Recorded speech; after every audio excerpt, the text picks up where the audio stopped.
Assalamualaikum warahmatullahi wabarakatuh. Perkenalkan, nama saya Diroza Aulia, NIM 191410035 dari kelas SI5I. Baiklah, di sini saya akan menjelaskan tugas tentang rekayasa perangkat lunak yang berjudul tentang pemodelan sistem monitoring sensor curah hujan menggunakan Grafana.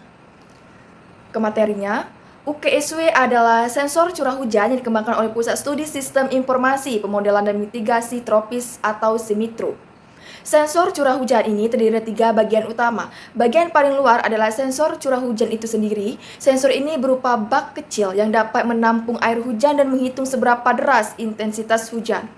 Untuk menangkap data dari rain gauge, digunakan sebuah microcontroller. Microcontroller ini bertugas untuk mencatat data yang masuk dan menjadikannya sebuah file dengan eksistensi. Di dalam file yang tercatat tersebut terdapat 5 data yang diambil, yaitu code sensor, number sensor, date, and time, and rain. Pencatatan data diperlukan secara periodik untuk dapat melihat pola intensitas hujan. Untuk keperluan ini, usaha yang dilakukan adalah menggunakan bantuan Short Message Service atau SMS Gateway yang mengirimkan data ke administrator server sensor curah hujan. Grafana merupakan salah satu penyediaan layanan monitoring dalam bentuk dashboard yang dikembangkan oleh Grafana Labs. Grafana menyediakan beberapa macam application programming interface atau API yang dapat mendukung sinkronisasi dengan berbagai macam sumber informasi yang akan ditampilkan di dashboard. Grafana dinilai dapat menjawab permasalahan yang timbul ketika menggunakan sistem SMS Gateway. Rumusan masalah dan penelitian ini adalah bagaimana merancang model sistem monitoring dan mencatat data curah hujan menggunakan Grafana. Untuk batasan masalah dan penelitian ini, monitoring dilakukan pada perangkat sensor curah hujan milik SIMITRO yang berada di FTI UKSW. Adapun tujuan dari penelitian ini yaitu melakukan monitoring terhadap perangkat kerja sensor curah hujan dengan melakukan visualisasi data yang diperoleh sehingga dapat mudah dibaca dan dipahami. Lanjut ke materi metode penelitian. Metode perancangan sistem yang digunakan dalam pemodelan sistem monitoring sensor curah hujan menggunakan Grafana ini adalah metode Network Development Life Cycle atau NDLC. NDLC merupakan sebuah metode pengembangan yang saling bergantung antara satu tahap dengan tahap sebelumnya. NDLC merupakan sebuah metode yang disebut dengan model kunci di balik pada proses perancangan jaringan komputer. Gambar yang di atas yaitu metode Network Development Life Cycle yang terdiri dari analisis, desain, simulasi, prototype, implementation, monitoring, dan juga manajemen.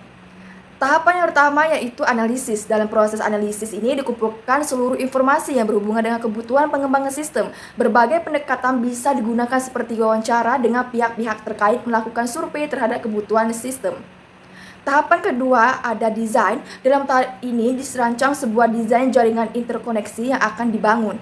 Pada tahap ketiga yaitu pembuatan prototype. Pada tahap ini pengujian dilangsungkan secara langsung terhadap hardware yang sudah tersedia milik SIMITRO yang sudah memiliki folder penampungan untuk data curah hujan dan mengkombinasikan. Tahap selanjutnya yaitu implementation. Pada tahap ini dilakukan konfigurasi telegraph server di sisi Raspberry. Server Telegraph digunakan untuk melakukan capture data pada performa Raspberry. Lanjut ada instalisasi database dan Grafana di sisi cloud VPS. Setelah database dan Grafana siap, maka dilakukan konfigurasi pada database InfluxDB untuk melakukan sinkronisasi data dari server Telegraph dan kemudian dicatat secara time series. Kemudian dilakukan konfigurasi data MySQL untuk merekam data yang diambil. Pada bagian ini diperlukan sebuah perintah untuk mengambil isi file, kemudian memisahkan tanda penghubung data-data pada log agar dapat dikumpulkan sesuai dengan data yang terdapat di dalamnya. Ini adalah contoh gambar log file yang dapat dari sensor curah hujan. Setelah database selesai dikonfigurasi, selanjutnya adalah konfigurasi port 3000 pada VPS di mana Grafana berada. Setelah Grafana aktif, maka dilakukan konfigurasi lanjutan pada Grafana untuk mengambil data dari dua jenis ke hasil dari tahap-tahap yang telah dijelaskan pada bab sebelumnya. Dari sensor akan dicatat dalam file log dan kemudian melewati tahap resized agar dapat diakses melalui VPS. Untuk memenuhi kebutuhan Grafana sebagai platform di visualisasi, maka data tersebut perlu diinput ke dalam database. Koneksi antara Grafana dengan MySQL dapat dengan mudah dilakukan melalui Graphic User Interface yang sangat memudahkan user untuk memahami alur koneksi antar di atas SOAR dengan Grafana. Grafana akan menerapkan Application Programming Interface atau API untuk melakukan koneksi terhadap di atas SOAR. Setelah di atas SOAR untuk menampilkan data curah hujan sudah terkoneksi, maka diperlukannya query untuk menampilkan data tersebut dalam panel yang telah disediakan oleh Grafana. Hasil dari data yang telah diperoleh akan menampilkan dashboard pada platform yang telah disediakan oleh Grafana. Dashboard di atas dapat diakses melalui dua cara. Yang pertama menggunakan alamat IP dari VPS atau bisa juga menggunakan alamat DNS. Pada kode program 2 dijelaskan query dari data yang ditampilkan pada panel curah hujan. Gambar di atas itu tentang kode program 2 query data curah hujan. Query di atas merupakan perintah untuk menampilkan data curah hujan dengan bentuk diagram. Variabel yang digunakan untuk sumbu X adalah hasil penggabungan dari kolom tanggal dan waktu. Sedangkan untuk sumbu Y, data yang digunakan dari kolom curah yang berisi data intensitas curah hujan. Data diambil dari tabel di atas yang berasal dari database. Bagian pertama yang ditampilkan oleh dashboard yaitu uptime karena menampilkan status keaktifan dari Raspberry. Data jumlah core CPU dan jumlah user pengguna juga menggunakan grafik. Jumlah CPU yang ditampilkan menunjukkan core CPU yang aktif. Query yang digunakan untuk pengambilan data uptime dan core CPU dijelaskan pada program ketiga. Nah, ini query untuk menampilkan data uptime dan jumlah core CPU dari Raspberry Pi. Gambar yang di atas itu query untuk menampilkan data load CPU, uses, RAM, uses, dan sweep up uses. Dan untuk yang gambar selanjutnya itu bagian praktisi dalam detail sistem CPU dan memori. Lanjut ke gambar selanjutnya itu bagian partisi yang menampilkan detail penggunaan dan partisi disk. Gambar di atas juga kolom detail network. Pada gambar di atas merupakan tampilan hasil dari implementasi query untuk menampilkan detail memori users. Lanjut jurnal yang kedua tentang pemodelan perangkat lunak berbasis UML untuk pengembangan sistem pemasaran Akbar Entertainment Lampung Selatan.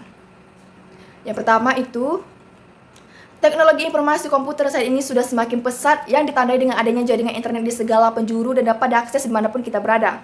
Dengan internet, informasi lebih mudah didapatkan maupun disampaikan tanpa perlu datang ke tempatnya langsung sehingga lebih efektif dan efisien. Selain itu, pada saat ini, teknologi tersebut didukung dengan media website yang merupakan sebuah sistem informasi yang ada pada server web yang memungkinkan penjelajah web untuk mengakses informasi yang tersedia. Akbar Entertainment adalah sebuah perusahaan yang bergerak dalam bidang jasa fotografi yang melayani foto prewedding, video syuting, dan lain-lain. Akbar Entertainment selalu memberikan pelayanan yang berkualitas kepada pelanggan karena tujuan utamanya yaitu kepuasan pelanggan. Dalam proses pemesanan jasa, konsumen harus datang langsung ke Akbar Entertainment untuk melakukan pemesanan karena belum ada pemesanan jasa melalui media online. Maka dari itu, diperlukanlah sebuah rancangan dalam mengembangkan sistem pemasaran dengan menggunakan pemodelan berbasis Unified Modeling Language atau UML untuk membantu dalam pembuatan aplikasi berbasis web dan dapat memberikan kemudahan bagi pelanggan untuk mengetahui informasi yang terdapat pada Akbar Entertainment. Rumusan masalahnya, bagaimana membuat pemodelan yang dapat membantu dalam pengembangan dan membangun aplikasi berbasis web sebagai media pemasaran jasa fotografi pada Akbar Entertainment. Tujuan dan manfaatnya, memberikan gambaran dan kemudahan pengembangan aplikasi sistem pemasaran jasa fotografi pada Akbar Entertainment. Kemudian, memudahkan pimpinan Akbar Entertainment dalam mengambil keputusan untuk pengembangan aplikasi sistem pemasaran jasa fotografi. Lanjut ke definisi pemasaran. Aktivitas pemasaran sangat penting, artinya untuk mencapai tujuan perusahaan, pemasaran diarahkan untuk mengetahui dan memahami kebutuhan dan keinginan pelanggan, sehingga produk dan jasa yang ditawarkan itu cocok serta memiliki pasar sasaran dan menciptakan pertukaran yang memungkinkan perusahaan mencapai laba yang diharapkan. Pemasaran adalah untuk mengetahui dan memahami pelanggan dengan baik sehingga produk atau jasa sesuai dengan kebutuhan konsumen, di mana pemasaran menyalurkan barang dari produsen kepada konsumen dan akhirnya dapat memenuhi kebutuhan konsumennya. Sedangkan sistem informasi pemasaran adalah kegiatan yang dilakukan oleh perseorangan atau organisasi atau perusahaan yang bertujuan untuk memudahkan dan mempercepat hubungan pertukaran yang memuaskan dalam lingkungan yang dinamis melalui penciptaan, pendistribusian, promosi, dan penentuan harga barang dan jasa.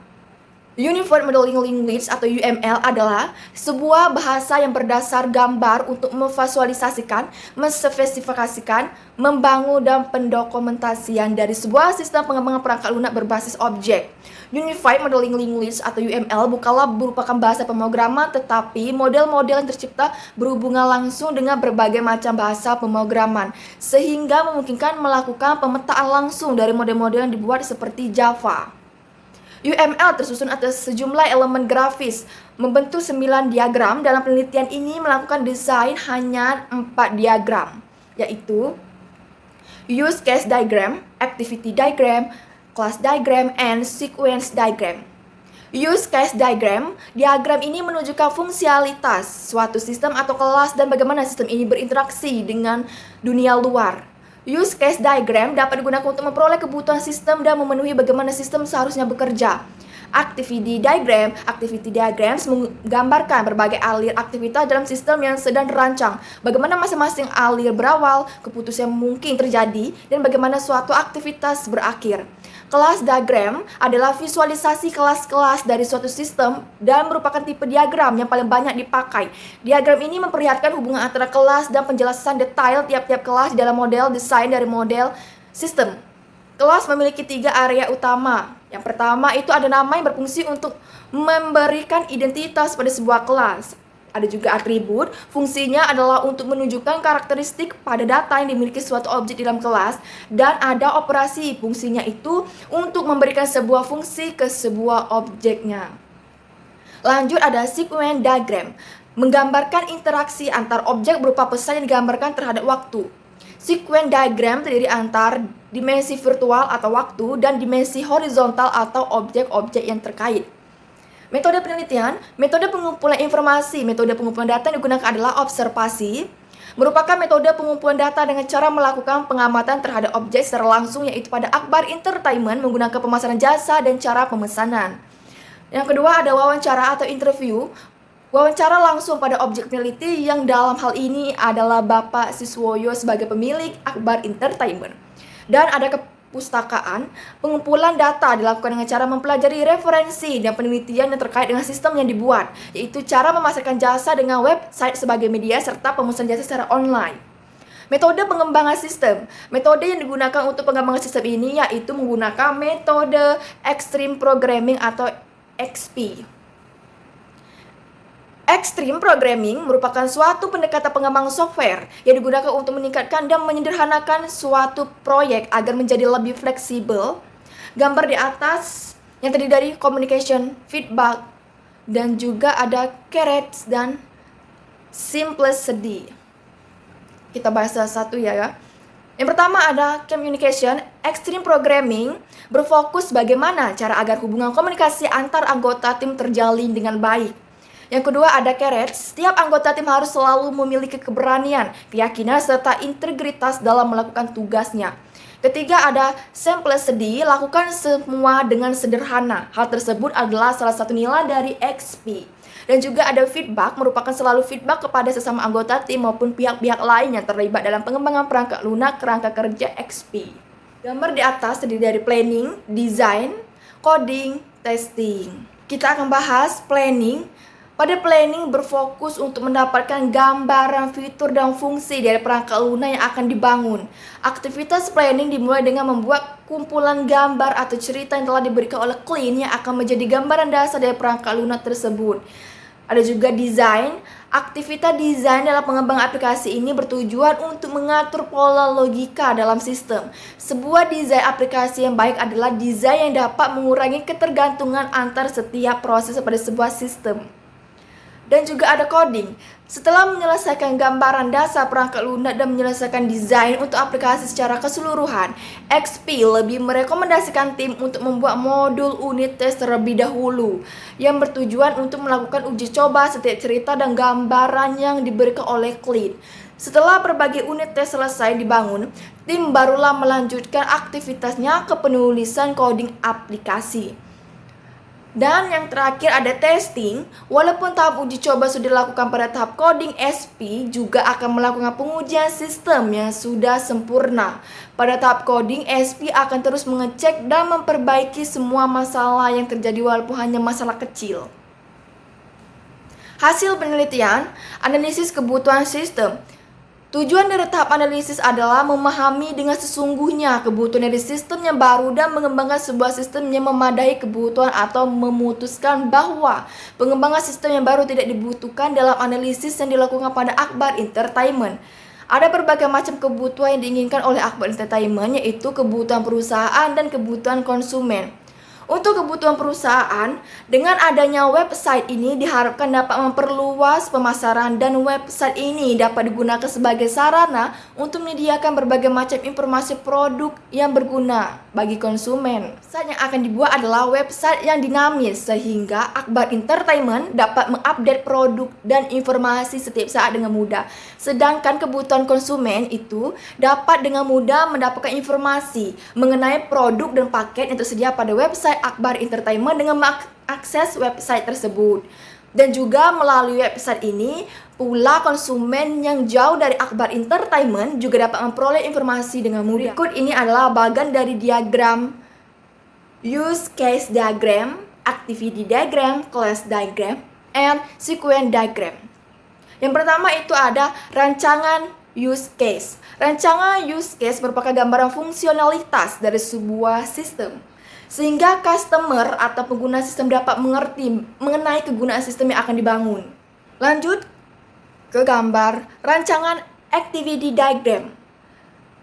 Pada rancangan activity diagram ini dijelaskan bahwa admin melakukan login pada sistem dan dapat melakukan update produk, update jenis paket, dan juga dapat mencetak laporan. Lanjut ada rancangan sequence diagram pemesanan. Jika pengunjung ingin memesan, maka pengunjung harus mengisi form pemesanan yang tersedia di halaman web. Dan juga ada rancangan sequence diagram konfirmasi pemesanan. Setelah customer mendapatkan balasan via email oleh admin, maka customer harus melakukan konfirmasi pemesanan dengan cara mengisi form konfirmasi pemesanan yang terdapat di halaman web. Dan juga ada rancangan sequence diagram login admin. Admin masuk ke halaman administrator dengan cara mengisi username dan password pada form menu login yang terdapat pada utama halaman web. Selain itu, admin dapat melakukan update data-data yang terdapat di menu. Ada juga produk. Update produk hanya dapat dilakukan oleh admin, yaitu dengan cara melakukan login terlebih dahulu pada halaman web. Rancangan sequence diagram jenis paket. Update price list. Jenis paket hanya dapat dilakukan oleh admin, yaitu dengan cara melakukan login terlebih dahulu pada halaman web. Rancangan sequence diagram pelunasan. Setelah customer melakukan pelunasan pembayaran fotografer telah melakukan tugasnya dan memberikan hasil outputnya, maka admin akan mengentry data pelunasan sebagai arsip penyimpanan di database. Rancangan kelas diagram. Kelas diagram memberikan gambaran sistem secara statis dan beberapa diagram akan menampilkan subset dari kelas dan relasinya. Kelas diagram membantu mengembangkan mendapatkan struktur sistem sebuah kode ditulis dan membantu untuk memastikan bahwa sistem adalah desain terbaik. Dan juga ada relasi antar tabel, hubungan yang terjadi pada suatu tabel dengan tabel yang lainnya yang berfungsi untuk mengatur operasi suatu database. Baiklah, inilah penjelasan tentang 2 jurnal pemodelan sistem dari saya. Saya akhiri, wabillahi taufiq wal hidayah. Wassalamualaikum warahmatullahi wabarakatuh.